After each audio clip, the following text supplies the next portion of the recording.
So there are multiple types of training programs that deal with using restraints and seclusion um, in the event of a crisis behavior. For example, my center that I work at, we use PCM, and it's a type of training that can be utilized that promotes de-escalation and restraining individuals using the safest measures possible. Um, it teaches us the strategies for de-escalation of behaviors prior to the use of restraints. It teaches you how to use prone, supine, or both restraint procedures, and that just depends on what state you live in. There are different regulations that will facilitate which type of restraint you need to use. It teaches safe transport methods when you need to move a client from one area to another during a behavior.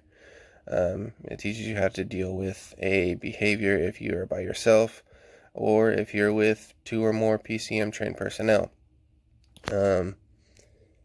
There is a minimum requirement for the repetitions of each procedure that you need to be practicing. There's a written test and a test of the actual skills that are being implemented on another individual to ensure that everyone who becomes PCM certified has demonstrated the proper knowledge and use of the techniques before they get to implement them.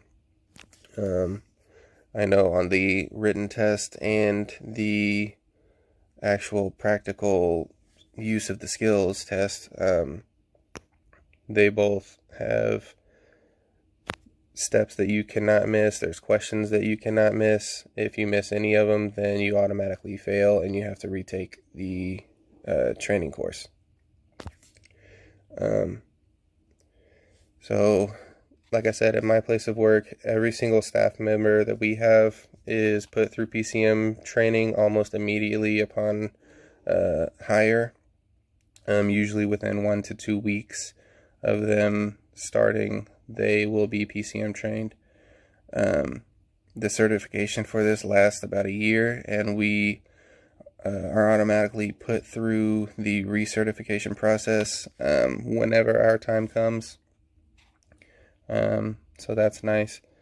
And I mean, it's all a matter of looking into different programs and understanding the laws that your state has in order to be able to select the best option to train your staff. I think my center does a very good job at this. I know of a couple other centers that do too.